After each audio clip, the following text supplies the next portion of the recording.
5 ತುಂಡುಗಳನ್ನ ಒಂದಾಗಿಸಿ ರಾಜ್ಯ ರಚನೆ ಆಯಿತು.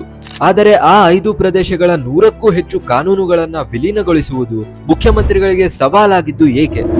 ಇದು ಆರ್ವಿ ಕಾಲೇಜ್ನ ಕನ್ನಡ ಸಂಘ ನಡೆಸುತ್ತಿರುವ 31 ದಿನ 31 ಏಕೀಕರಣ ಕಥೆಗಳು ಸರಣಿಯ ದಿನ 21. ಏಕೀಕರಣದ ನಂತರ ಸರ್ಕಾರವು ಎದುರಿಸಿದ ಅತಿ ದೊಡ್ಡ ಆಡಳಿತಾತ್ಮಕ ಸವಾಲು ಎಂದರೆ 5 ವಿಭಿನ್ನ ಆಡಳಿತ ಪ್ರದೇಶಗಳ 100ಕ್ಕೂ ಹೆಚ್ಚು ಕಾನೂನುಗಳು, ತೆರಿಗೆ ಸಂಹಿತೆಗಳು, ಪೊಲೀಸ್ ನಿಯಮಗಳು ಮತ್ತು ನ್ಯಾಯಾಂಗ ವ್ಯವಸ್ಥೆಗಳನ್ನು ವಿಲೀನಗೊಳಿಸಿ ಒಂದೇ ಏಕರೂಪ ಕಾನೂನು ಮತ್ತು ಆಡಳಿತ ಚೌಕಟ್ಟನ್ನ ರಚಿಸುವುದು. ಹೊಸ ಮೈಸೂರು ರಾಜ್ಯವು ಮೈಸೂರು, ಬಾಂಬೆ ಕರ್ನಾಟಕ, ಹೈದರಾಬಾದ್ ಕರ್ನಾಟಕ, ಮದ್ರಾಸ್ ಕರ್ನಾಟಕ ಮತ್ತು ಕೂರ್ಗ್ ಎಂಬ 5 ಪ್ರದೇಶಗಳಿಂದ ಒಂದುಗೂಡಿದ್ದರಿಂದ ಪ್ರತಿಯೊಂದು ಪ್ರದೇಶಕ್ಕೂ ವಿಭಿನ್ನ ಕಾನೂನುಗಳಿದ್ದವು. ಕನ್ನಡವನ್ನ ಅಧಿಕೃತ ಕೆಲಸದ ಭಾಷೆಯನ್ನಾಗಿ ಮಾಡಲಾಯಿತಾದರೂ ಗಡಿ ಪ್ರದೇಶಗಳಲ್ಲಿ ಇದಕ್ಕೆ ವಿರೋಧ ಎದುರಾಯಿತು. ಹಳೆಯ ಮೈಸೂರು ಕೈಗಾರಿಕೆಯಲ್ಲಿ ಮುಂದುವರೆದಿದ್ದರೆ ಹೈದರಾಬಾದ್ ಮತ್ತು ಬಾಂಬೆ ಕರ್ನಾಟಕ ಪ್ರದೇಶಗಳು ಆರ್ಥಿಕವಾಗಿ ಹಿಂದುಳಿದಿದ್ದವು ಮತ್ತು ಕಳಪೆ ಮೂಲಸೌಕರ್ಯಗಳನ್ನು ಹೊಂದಿದ್ದವು.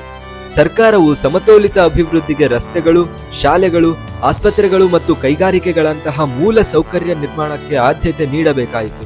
ಈ ನಡುವೆ ಮಹಾರಾಷ್ಟ್ರ ಏಕೀಕರಣ ಸಮಿತಿಯ ಮುಷ್ಕರಗಳು, ಪ್ರತಿಭಟನೆಗಳು ಮತ್ತು ಹಿಂಸಾತ್ಮಕ ಘರ್ಷಣೆಗಳನ್ನು ಪ್ರಾರಂಭಿಸಿದ್ದರಿಂದ ಕಾನೂನು ಸುವ್ಯವಸ್ಥೆಗೆ ಸಮಸ್ಯೆ ಉಂಟಾಯಿತು.